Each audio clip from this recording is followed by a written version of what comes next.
en un lugar de la Mancha cuyo nombre recordar no quiero. Dio comienzo a esta historia del hidalgo, de antigua darga, flaco rocín y corredor galgo, convertido en andante caballero. Tretales de viejos metales fueron su armadura, y un equino lleno ya de males su cabalgadura. Ya no el escudero, compañero de aventuras, y una moza labradora al objeto de sus locuras. Muy duras, batallas las que dieron con sus huesos en el suelo. Muy buenos días, chicos del Colegio Alexander von Humboldt de Chincha, chicos de cuarto de secundaria. Espero que se encuentren muy bien y hayan tenido un agradable fin de semana y un estupendo inicio de la misma. La semana pasada desarrollaron ustedes su examen mensual y espero que les haya ido bastante bien. Las preguntas no han estado complicadas. Solo hay que prestar atención a las clases que estamos desarrollando a través de esta plataforma. El próximo bimestre, en el segundo bimestre, que ya falta muy poco, que ya se nos acerca, se viene el examen bimestral. El próximo bimestre ya empezaremos con nuestras clases Zoom en directo, así que como ya ustedes seguramente lo han estado utilizando en otros cursos, ya que se han adaptado, ya saben cómo funciona, el próximo bimestre para nosotros va a ser muy sencillo el desarrollo del curso a través de la plataforma Zoom. Para aquellos que me preguntaron, profe, ¿cómo levanto mi nota? No llegué a darlo, no, lo di mal, o se me cerró. Prepárense y preocúpense por el examen bimestral, ¿de acuerdo? El día de hoy vamos a desarrollar un tema nuevo. Recuerden que estamos haciendo literatura peruana, ¿no? Estamos haciendo un recorrido por lo mejor, lo más bonito, lo más chévere que tiene nuestra literatura. Y para explicar ello nos vamos a nuestra diapositiva.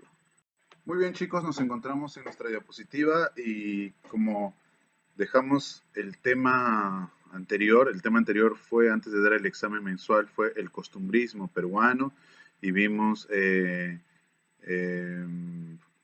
Felipe Pardo y Aliaga, conocimos a Manuel Asensio Segura, ¿no? Este movimiento, esta primera gran corriente literaria que surge en nuestro país al iniciarse la República, ¿no? El Perú republicano estrena una corriente literaria llamada costumbrismo, una corriente que se encarga de criticar, de poner en el centro las costumbres y vicios de los peruanos y juzgarla, ¿no? A través de la burla, a través de la sátira, a través del teatro, a través de los artículos de costumbre. Ustedes saben que el costumbrismo es una corriente literaria que surge en Latinoamérica, pero que tiene sus orígenes en Europa, pero con otro nombre. ¿Con qué nombre? Con el neoclasicismo. El neoclasicismo es una corriente literaria que surge en Francia, para ser exactos. Es una corriente objetiva, racional, didáctica, pedagógica, moralizante, ¿no? Que se desplegó, que se desarrolló sobre todo bajo el teatro, el género dramático. Sin embargo, va a llegar a su fin. La corriente literaria neoclasicismo va a llegar a su fin porque en Europa va a empezar a surgir una idea, ¿no? Una idea muy interesante sobre la libertad. Quiero que vean la siguiente imagen. Es un cuadro muy famoso, ¿no? Donde vemos a una mujer que lleva en su mano derecha la bandera francesa, ¿no?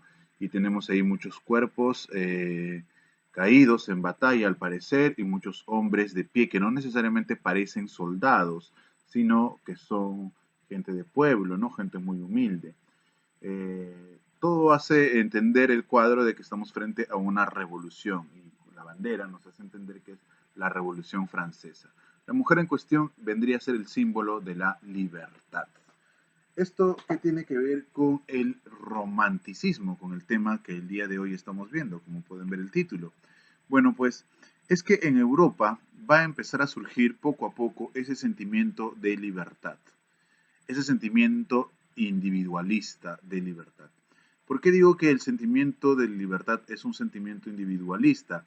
Pues porque al nosotros asumirnos como seres individuales, como seres únicos, como seres cuyo que nos asumimos como el centro de la sociedad, como el centro del universo, pues nos asumimos como seres libres, como seres pensantes, pero seres libres, seres que buscamos nuestro propio beneficio y buscamos nuestra propia satisfacción.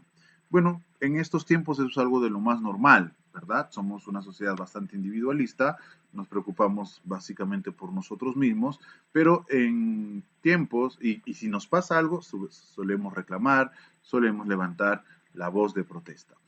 Pero en tiempos en que corrían el siglo XVII y siglo XVIII, sobre todo en Francia, no se podía hablar de una libertad individual, porque sobre todo el pueblo era un colectivo, una masa que estaba en función o que trabajaba o vivía en función de lo que sucedía con la aristocracia, con la monarquía francesa. Pero el hombre empezó a preguntarse poco a poco por qué estas cosas deberían de ser así, por qué existen los reyes, por qué nosotros no podemos escoger a nuestras propias autoridades, por qué ellos viven muy bien, son muy ricos, viven en la opulencia y nosotros nos morimos de hambre. Entonces el ser humano, el hombre moderno, el francés, empieza a preguntarse todo ese tipo de cosas y cuando llega a la conclusión de que no está bien la sociedad como la habíamos aceptado, es que estalla la primera revolución francesa, ¿no? Ustedes saben que hubo varias revoluciones. La revolución francesa es un movimiento inspirador, es un movimiento que va a arrastrar consigo o va a contagiar a otras naciones sobre la posibilidad de que un país pueda derrocar la tiranía de una monarquía. Porque recuerden que los estados eh, en Europa del siglo XVII hacia atrás eran en su mayoría estados monárquicos, no existía la república. La Revolución Francesa es un hecho importantísimo para que muchos otros países europeos empezaran a abrazar la república, la democracia, la democracia y la república sobre todo como tipo de gobierno. Ahora, este sentimiento individualista, ¿no? De ansias de libertad, fue empujado de alguna manera por el romanticismo. ¿Por qué? Expliquemos. Expliquemos un poquito. El romanticismo proviene de la palabra romántico, ¿verdad? Y romántico se le dice a una persona normalmente amorosa, ¿no? Una persona que tiene sentimientos y manifestaciones de amor. Eso es una definición actual, eso es una definición contemporánea y por lo tanto errada, porque el romántico no necesariamente es una persona predispuesta hacia el amor, que regala bombones, que regala flores, que acosa por las redes sociales y stalkea a su crush. No, el romántico es una persona que se deja llevar y motivar por sus libertades, por su libertad. Al romántico no hay norma o regla o razón que lo obligue a realizar determinados actos en función de lo que digan los demás o de lo que diga la sociedad. El romántico es un ser rebelde y libre por naturaleza. Por ejemplo, si en tu casa tus papis te quieren obligar a estudiar, no sé, derecho, pero en realidad a ti no te interesa para nada el derecho y tú quieres hacer malabares en un circo, y vas a luchar por hacer malabares en un circo, eres una persona romántica, eres una persona que está luchando por su decisión individual, por ejercer su libertad. Agradezcamos que en estos tiempos podamos hacerlo, quizás no como quisiéramos, pero sí en la gran mayoría de nuestras decisiones. Pero en el pasado no era así. El ser humano no es que un niño que de pronto nació en el seno de una familia humilde de panaderos, no es que él diga, yo cuando sea grande quiero ser presidente de Francia. No, no podía elegirlo. O yo cuando sea grande quiero estudiar una carrera. No podía hacerlo porque las libertades estaban prohibidas para el gran grueso de la población. Pero con estos actos rebeldes, pues va a cambiar la historia. Entonces, las personas que se rebelan de alguna manera tienen el espíritu romántico. Los románticos son personas que se dejan mover por sus sentimientos, por la naturaleza de sus emociones, ¿no? Se dice pues que el romanticismo surge con este principio. Surge en Alemania en primer lugar. El romanticismo surge en Alemania en el siglo XVIII con un movimiento alemán prerromántico llamado Sturm und Drang. Sturm und Drang, que significa tormenta y fuerza. ¿Y por qué tormenta y fuerza? Pues porque los sentimientos son muy similares a los fenómenos naturales, a las fuerzas de los fenómenos naturales. Un huracán, un maremoto, un terremoto, una inundación, no hay fuerza humana que las detenga. Y los sentimientos son así. Cuando uno está enamorado, por ejemplo, se ciega y no suele ver los defectos de su Pokémon, de su pareja, no suele encontrarle, ¿no? Cuando recién empieza a pasar ese proceso de obnubilación, de enamoramiento, ¿no? De, de ceguera, ¿no? Temporal, empieza a ver los defectos de la otra persona. Empieza a ver con más frialdad y con objetividad y se da cuenta de que esa criatura celestial y hermosa que había visto y que se había enamorado no necesariamente era así. Pero cuando estás en un estado de obnubilación, es decir, cuando eres una persona romántica, por lo general tú te dejas llevar por tus emociones y tus instintos. Y muchas veces el dejarse llevar por sus emociones termina implicando la destrucción de sí mismo. He visto a las mejores personas de mi generación destruirse por el amor. Ahora, por los sentimientos. Y uno de esos sentimientos es el amor. Pero no necesariamente el amor es el único sentimiento. El odio también lo es. O sea, si alguien ama, es muy romántico, pero si alguien odia, también es romántico. Así que si alguien te dice, te odio con todas las fuerzas de mi alma, pues, qué criatura más romántica. Entonces, el romanticismo tiene algunas características propias de esa naturaleza eh, brutal, esa naturaleza eh, que es similar a la fuerza, ¿no? de los fenómenos naturales, va a permitir que el hombre ansíe su libertad y van a surgir algunas características del romanticismo. Por ejemplo, entre ellas tenemos al subjetivismo.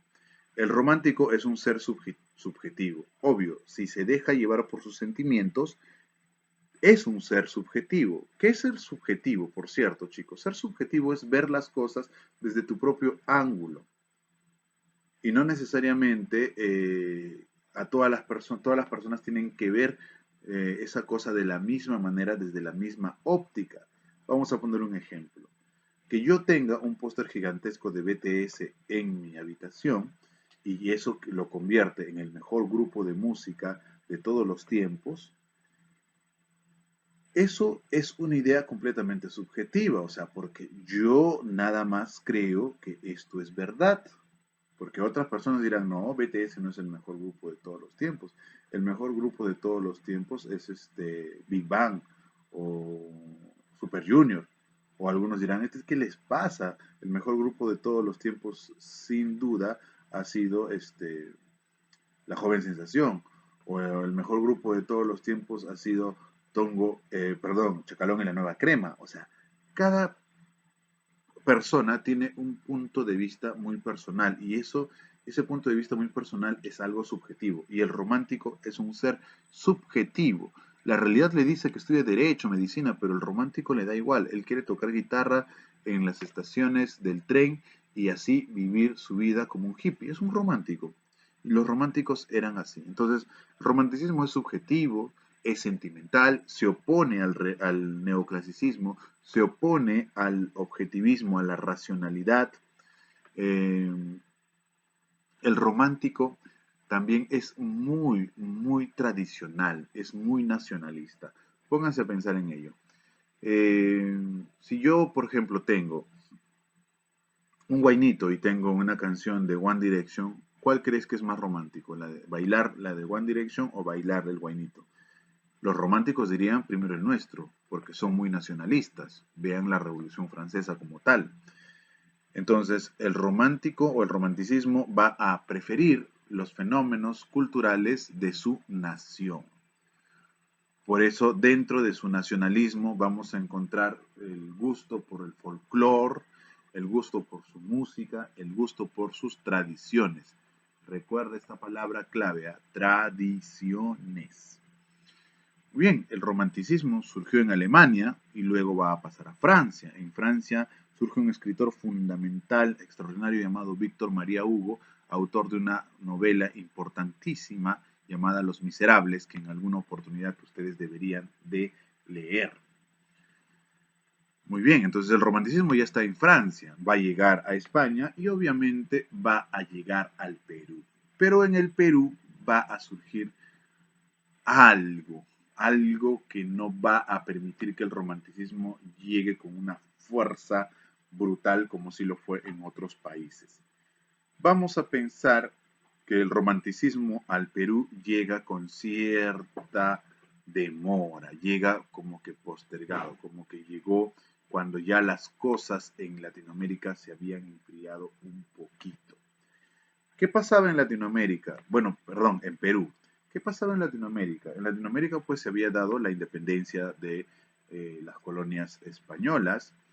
La independencia se había dado en el Perú, perdón, el romanticismo en el Perú, en Latinoamérica se había dado, perdón, en América se había dado la independencia de las 13 colonias, ¿no? Entonces se habían dado muchos fenómenos independentistas. Pero eso pues fue entre 1800 y 1850, 1860 más o menos. Pero en el Perú todavía no se practicaba romanticismo. En el Perú el romanticismo llega con cierta lentitud, llega casi 50 años después.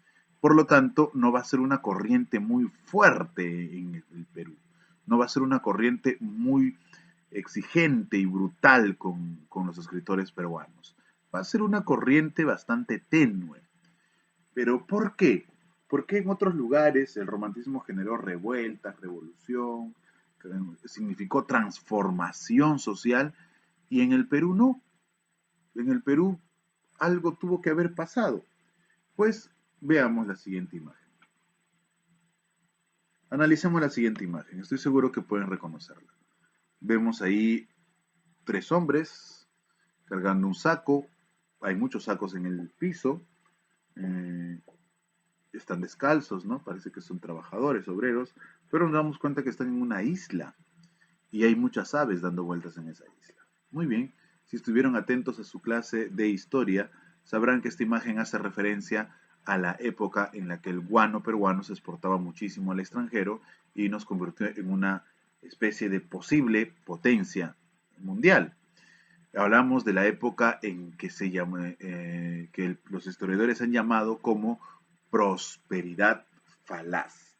Muy bien, chicos, muy bien. ¿Qué pasa con la prosperidad falaz? Pues que el Perú vivió un engaño, el Perú vivió un espejismo. Vamos a explicar cómo es que esto está relacionado con la literatura. Miren, el Perú tenía 2 riquezas muy importantes al sur, las Islas Guaneras y el salitre.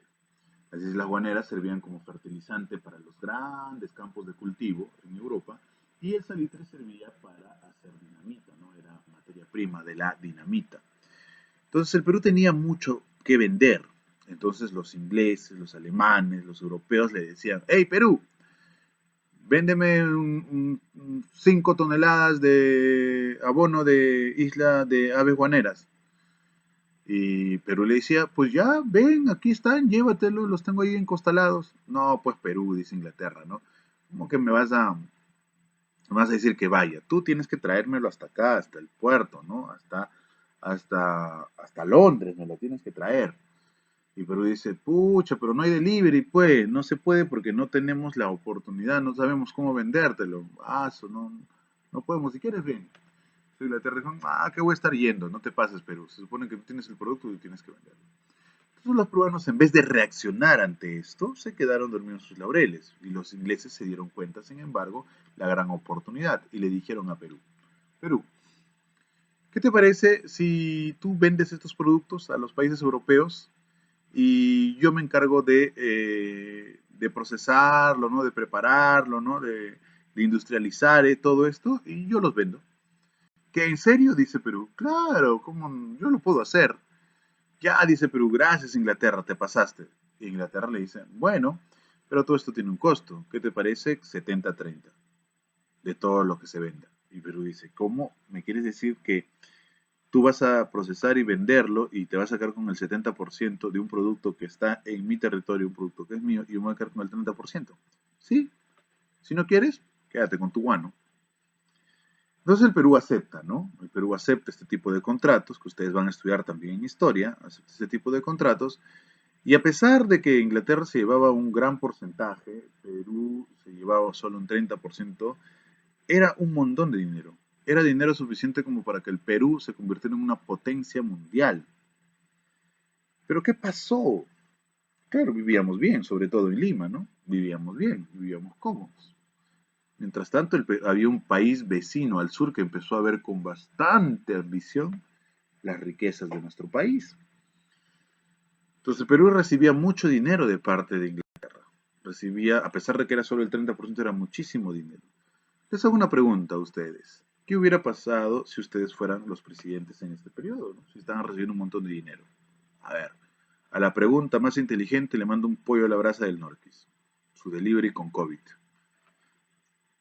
Piensen un poquito. Muy bien, seguramente ahí algún muchacho inteligente entre ustedes dijo, a ver, como estoy recibiendo un montón de dinero por algo que es mío, pero que sin embargo podría yo recibir mucho más dinero si haría el trabajo que alguien está haciendo por mí, pues con este dinero voy a generar industria, voy a atraer a los mejores ingenieros de Europa, les voy a pagar para que capaciten a mis compatriotas peruanos y podamos industrializar y ya nosotros mismos empezar a vender lo que es nuestro, ¿no? Ya no simplemente exportar materia prima, sino también procesarlo y ya no tener ese 70-30 abusivo, sino poder nosotros tener un mayor porcentaje. Eso es lo que ustedes hubieran pensado, porque ustedes son personas inteligentes y son personas que piensan en el país. Pero algo sucedió con nuestro país, algo terrible sucedía en nuestros genes, en nuestra forma de ser peruano. Estábamos fregados, creo que por naturaleza, esa forma violenta de haber venido al mundo, ¿no? Este cruce violento entre españoles e indígenas, nos hizo pésimas personas. Porque en vez de que las autoridades peruanas pudieran generar industria, empezaron a repartirse el dinero. La aristocracia, los oligarcas peruanos, los que tenían dinero, ¿no? Salían y decían, oh, yo apoyé la guerra contra los españoles, me toca una parte, oh, yo también hice esto. Y empezaron a servirse de un gran festín. Miles y miles de dólares seguramente se perdieron en esta época de prosperidad falaz, y los ricos se hicieron aún más ricos y el Perú no pudo industrializarse. Hasta el día de hoy seguimos padeciendo esa tara, hasta el día de hoy seguimos padeciendo esa inmundicia. En plena cuarentena, en plena crisis del COVID, hay peruanos que estafan y le roban a los propios peruanos. Eso es indignante, ¿no? Eso es terrible, ¿no? En la policía se han vendido mascarillas con sobrecosto, mascarillas que valen 50 céntimos a 4 o 5 soles, y mascarillas de dibujitos, deben haber visto la noticia, ¿no? Terrible, las mascarillas que le dieron a la policía, mascarillas con dibujo de Hello Kitty, ¿no? Te imaginas a tu tío policía patrullando con su tapaboca de Hello Kitty. O sea, en vez de pensar en el bien de nuestro país, de nuestra sociedad, empezamos a robarnos a nosotros mismos. Y alguien en el sur salivaba, alguien en el sur estaba viendo una oportunidad. Y pues, ustedes saben lo que sucedió en 1979. ¿Qué sucedió? Pues la famosa Guerra del Pacífico, ¿no? Chile se vino con todo hacia el norte con intención de quedarse grandes sectores, inmensas zonas de salitre sobre todo, ¿no? Como los hay en Antofagasta, en Arica, en Tarapacá, ¿no? Que antes pertenecían al Perú. Terrible. Este periodo fue conocido como la época del caudillismo, ¿no? También muchos militares entraban y salían del gobierno. El romanticismo entonces llega al Perú cuando estamos frente a la prosperidad falaz. Por lo tanto, el peruano está obnubilado, está ido, no es consciente de, de la realidad que lo rodea en Latinoamérica y en Europa. Y como hay dinero, como hay plata, viven de lo mejor, no se quejan y no se preocupan. Por eso es que el romanticismo no fue tan fuerte, no fue tan intenso en nuestra sociedad, en el Perú. Surgen dos escritores muy importantes. Podremos hablar entonces de dos tipos de escritores románticos. Un escritor netamente amoroso, un escritor netamente romántico, como Carlos Augusto Salaberry, al que tenemos en la imagen, conocido como el Ruiseñor de la Chira, ¿no? Este gran poeta, Carlos Augusto Salaberry, ¿no? Es, digamos que el representante del romanticismo amoroso. Destacó escribiendo poesía, ¿no? Tuvo una musa llamada Ismena Torres, ¿no? A la cual dedicaba sus poemas y tuvo la mala suerte de verla partir muy pronto. Carlos Augusto Salaberry tiene un libro muy importante que se llama Cartas a un ángel. En ese libro, Carlos Augusto Salaberry lo que hace es mostrar su dolor ante la pérdida del ser amado. Por eso es que decimos que Carlos Augusto Salaberry es el escritor amoroso del romanticismo peruano. ¿De acuerdo? Su obra más importante se llama Cartas a un ángel y el poema que destaca ahí dentro es Acuérdate de mí. Les voy a dejar este link, ¿no? Donde pueden escuchar ustedes el poema con la voz de una persona que lo lee bastante bonito, ¿ya? Espero que ingresen y lo escuchen. Y este es el poema Acuérdate de mí que está dentro del libro Cartas a un ángel. Por favor. Carlos Augusto Salaberry es el poeta peruano representante del romanticismo amoroso. Destaca su libro Cartas a un ángel y dentro de Cartas a un ángel destaca el poema Acuérdate de mí. Que tenemos, que bueno, les voy a mandar el link donde alguien lee este poema y tenemos el poema también aquí frente a nosotros, ¿no? Esto nos va a mostrar pues cómo es el romanticismo, es una corriente donde los sentimientos son importantes, donde existe una predilección al yo y la libertad del individuo, es tradicionalista, es folclorista, es nacionalista, ¿no? Esa es característica del romanticismo. Vamos a leer este hermoso poema. Oh, cuánto tiempo silenciosa el alma mira alrededor su soledad que aumenta como un péndulo inmóvil. Ya no cuenta las horas que se van, no siente los minutos cadenciosos a golpe igual del corazón que adora aspirando la magia embriagadora de tu amoroso afán. Ya no late, ni siente, ni aún respira, petrificada el alma allá en lo interno. Tu cifra en mármol, con buril eterno, queda grabada en mí. Ni hay quejado labio, ni hay queja al labio, ni a los ojos llanto, muerto para el amor y ventura, está tu corazón, mi sepultura, y el cadáver aquí. En este corazón ya enmudecido, cual la ruina de de un templo silencioso, vacío, abandonado, pavoroso, sin luz y sin rumor. Embalsadas ondas de armonía elevábanse a un tiempo en sus altares y vibraban melancólicos cantares los ecos de tu amor. Parece ayer de nuestros labios mudos el suspiro de adiós volaba al cielo y escondías la faz en tu pañuelo para mejor llorar. Hoy no apartan los profundos senos de dos inmensidades que has querido, y es más triste y más hondo el de tu olvido que el abismo del mar. Pero ¿qué es este mar? ¿Qué es este espacio? ¿Qué es la distancia ni los altos montes? Ni qué son estos turbios horizontes que mira desde aquí? Si al través del espacio de las cumbres de ese ancho mar y de ese firmamento vuela por el azul mi pensamiento y vive junto a ti. Si yo tus alas invisibles veo, te llevo dentro del alma, estás conmigo, tu sombra soy y donde vas te sigo por tus huellas en pos, y en vano intentan que mi corazón olvides, nacieron nuestras almas enlazadas y en el último crisol purificadas por la mano de Dios. Tú eres la misma aún, cual otros días suspenden en tus brazos de mi cuello, veo tu rostro apasionado y bello mirarme y sonreír. Aspiro de tus labios el viento como el perfume de claveles rojos y brilla siempre en tus azules ojos mi sol, mi porvenir.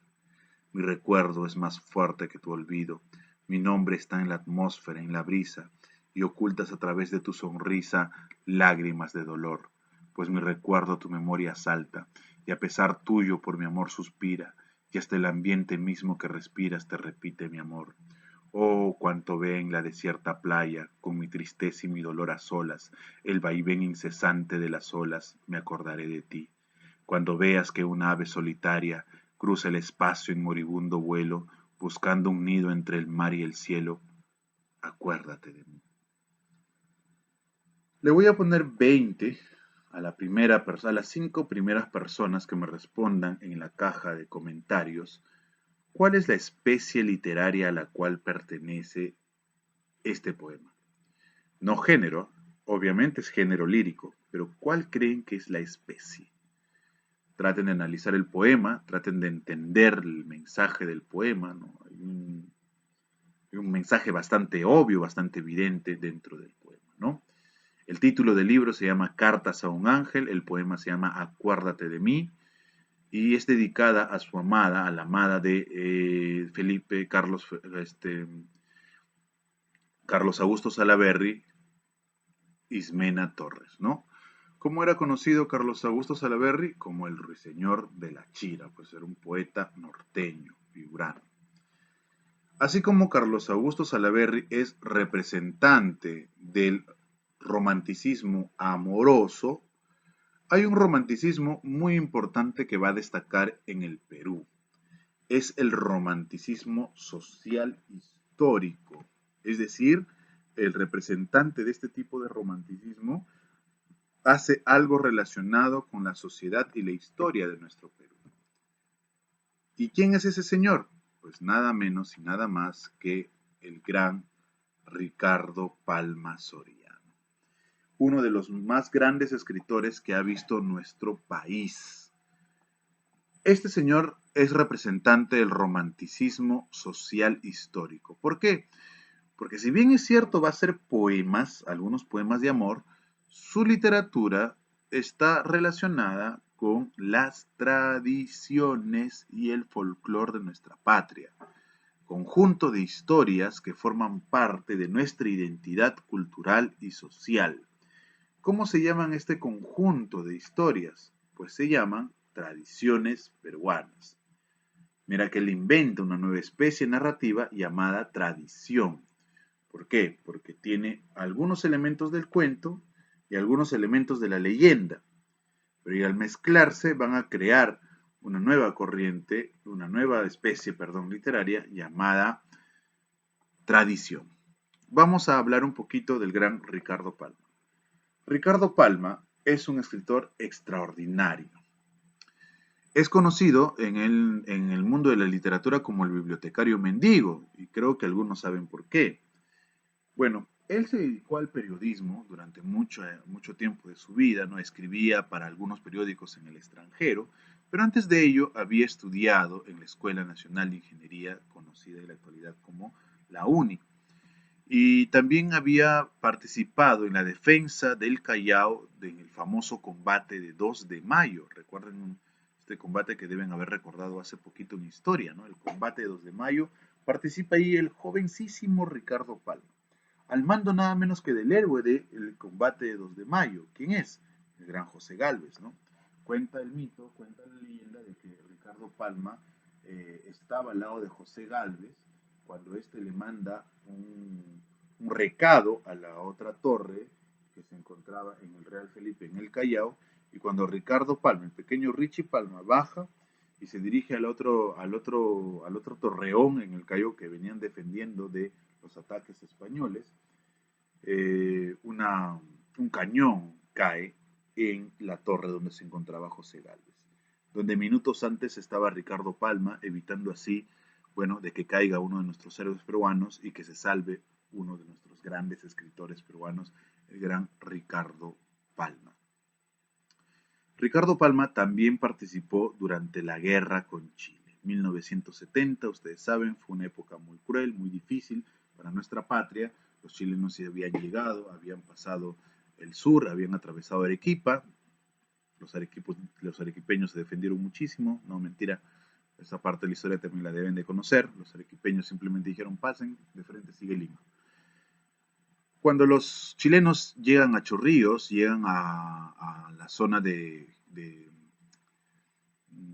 San Juan de Miraflores, ¿no? O sea, hay una batalla, ¿no? Y cuando están entrando a Miraflores, Ricardo Palma se une al ejército y participa en la defensa de Miraflores, ¿no? Lucha en esa batalla, ¿no? La famosa batalla de Miraflores, que la perdimos también.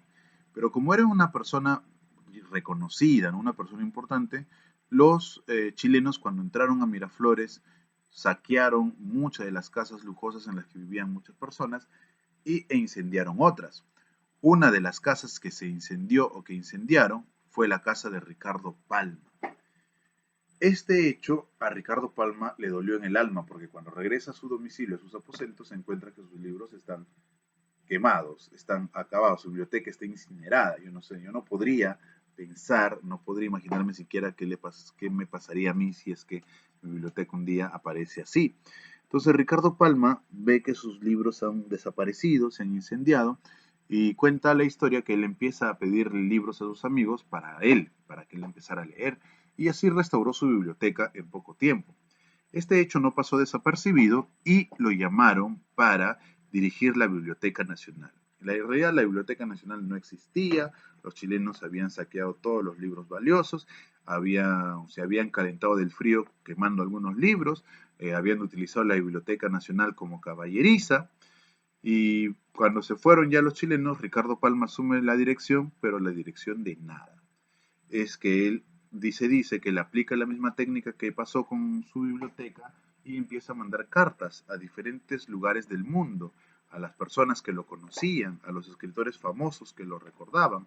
Y en esta carta, pues le pedía donaciones a embajadores, a presidencias, a consulados, a escritores.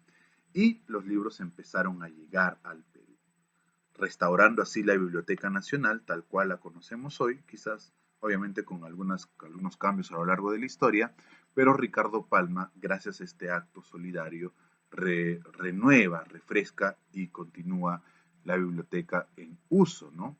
En la actualidad hay donaciones, ¿no? Tú puedes hacer donaciones a la Biblioteca Nacional de tus libros y pues estarías contribuyendo a ello, ¿no? Y tal como se hizo en la época de Ricardo Palma. Es por eso que a Ricardo Palma se le conoce como el bibliotecario mendigo. La tradición, como les dije, es un género propio, es un género muy propio de nuestra historia, ¿no? Es una mezcla entre historia, novela y leyenda, porque cuando tú leas algunos cuentos, algunas tradiciones del libro, vas a encontrar elementos mágicos, elementos misteriosos, elementos de terror, elementos de la leyenda, elementos de los mitos, pero al estar juntado en prosa, Ricardo Palma crea las tradiciones peruanas, ¿no? En algunos cuentos, algunos datos, Ricardo Palma se sale del concepto, se sale de la idea general de la historia, de contar elementos históricos, pero también va a incluir elementos mágicos, ¿no? Con tal de llamar la atención. Este texto es muy expresivo, ¿no? Hay tradiciones que han pasado, han quebrado la barrera del tiempo y nos han llegado con alguno y otro matiz, ¿no? Tenemos algunos aquí en la pantalla, tenemos algunas tradiciones famosas, ¿no? Como el Rincón Quitacalzón, Don Dimas de la Tijereta, Historia de un Cañoncito, El Alacrán de Fray Lorenzo, Al Pie de la Letra, El Cristo de la Agonía. A mí me gusta mucho Don Dimas de la Tijereta y Al Pie de la Letra. Don Dimas de la Tijereta, bueno, es una tradición muy famosa, ¿no? Que inclusive ha sido llevado al teatro muchas veces. Vemos ahí en la pizarra una imagen de Don Dimas de la Tijereta, una obra de teatro basada en Don Dimas de la Tijereta. ¿De qué trata Don Dimas de la Tijereta? Pues trata de un viejo llamado Don Dimas que es un abogado, que es un escribano. Este viejo está fascinado, está enamorado de una hermosa y joven muchacha llamada Visitación. Más Visitación no le hace mucho caso al respecto, ¿no? Siempre lo deja en visto, por decirlo de alguna manera. Pero Don Dimas insiste, siempre llevándole algún obsequio, llevándole algún presente, pero nada. Entonces le va a pedir ayuda, ¿no? Le va a pedir ayuda a la tía. Y la tía, como una vieja interesada, le dice a Visitación, pues ya, pues que saque provecho de esas circunstancias, ¿no? Y que convierta a Don Dimas en su sugar daddy. un término que he escuchado muchas veces en estos últimos tiempos, Sugar Daddy. Pero Visitación no quería ningún Sugar Daddy, así que recibía los regalos, pero no le daba mayor importancia a Don Dimas. Hasta que Don Dimas, cansado de ser rechazado por Visitación, caminaba en uno de los cerritos aledaños a Lima y decía: ¿qué no diera yo por el amor de Visitación? Estaría dispuesto a entregarme al Milla, si fuera posible, para que Visitación sea mía, sea mi esposa, sea mi pareja. Entonces, mientras estaba caminando y al decir esto, se le aparece Lilith, un diablito, el ayudante del diablo, y le propone lo siguiente. Dice: ya, o sea que quieres ofrecer tu almía al diablo con tal de tener el amor de Visitación. Y el abogado, don Dimas, dice: sí, eso es lo que quiero ofrecer. Muy bien, firma aquí, don Dimas firma, ¿no? Con sangre todavía, pum, pum, pum, pum. Y le dice: ya está, le dice el diablito, ya está, puedes ir y vas a encontrar a Visitación dispuesta para ti. Y efectivamente, don Dimas es el hombre más feliz del mundo porque Visitación está a su merced. Pero el pacto, el trato era solo por 3 años, y 3 años se pasan en un santiamén. Entonces, cuando pasaron los 3 años, Visitación reacciona, recapacita, se acaba el embrujo y don Dimas se encuentra otra vez en el cerro, caminando y preguntándose qué rayos ha pasado, hasta que aparece otra vez el diablito, llamado Lilith, y le dice: muy bien, se han cumplido los 3 años de plazo, has tenido el amor de Visitación, ahora tienes que entregarle tu almía al diablo, así que sígueme. Y el abogado dice: bueno, normal, yo te doy mi almilla, y empieza a quitarse la ropa, ¿no? Se quita la ropa y el diablito dice: ¿por qué te quitas la ropa? Pues para darte mi almilla. Pero si no es necesario. ¿Cómo que no es necesario? Si no, no podría darte mi almilla. Bueno, tú ves lo que haces.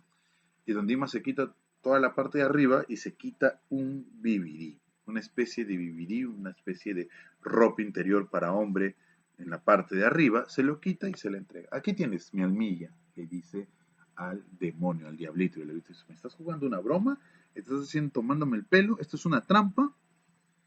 Y don Dimas dice: no, claro que no, si eso es lo que yo he prometido. Ah, entonces te estás burlando de mí, dice el diablito. Pues iremos donde mi padre, donde el gran diablo, donde el gran Satanás, donde el gran poderoso Lucifer, iremos en el demonio.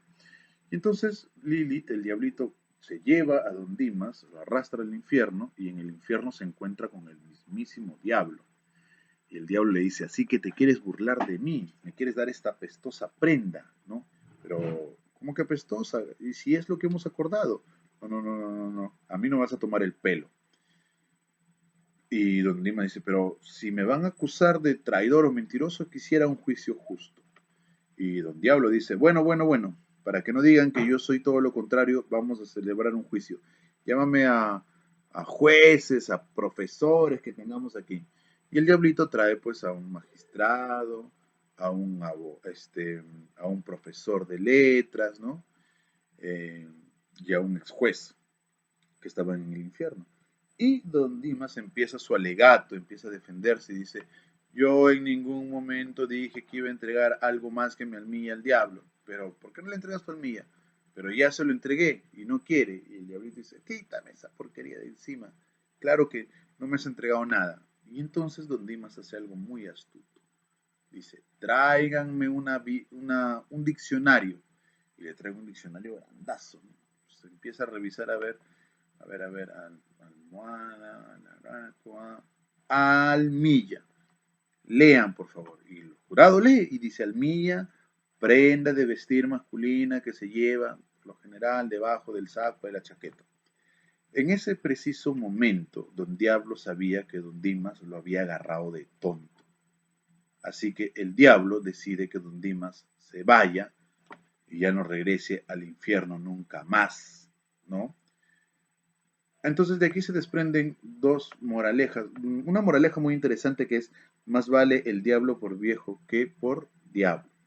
Cuenta la leyenda o cuenta la tradición que después de esto, cuando llegaba una persona al infierno, los diablillos le preguntaban a qué se dedicaba en vida, y aquellos que respondían abogado o escribano no los dejaba entrar y se quedaban en una especie de limbo. ¿De acuerdo? Entonces, esta es una de las tradiciones más, esta es una de la tradición más antigua de Don Dimas de la Tijereta. Hay muchas más. A mí me gusta mucho al pie de la letra, pero por una cuestión de tiempo no la vamos a poder revisar. Muy bien, señores, la próxima semana seguimos desarrollando movimientos literarios que van a surgir en nuestro país, ¿no? Recuerden que estamos viendo literatura peruana, así que ojito, ojito. Sería interesante que lean cualquiera de estas tradiciones para que conozcan el estilo y la forma de ser de nuestro gran padre de la Biblioteca Nacional, el gran Ricardo Palma Soriano.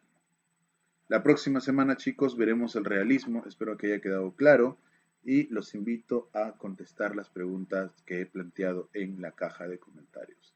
Sin más, nos vemos la próxima semana. Chao, chicos. Al final de cada duelo que le hicieron acabar pidiéndole cuentas al cielo por derrotas que de peores derrotas fueron consuelo. Fue desdicha acompañante en el camino, desde que a un gigante confundió con un molino. Puedes hacer agravios en pro del menesteroso su tarea y honrar a Dulcinea del Toboso su destino.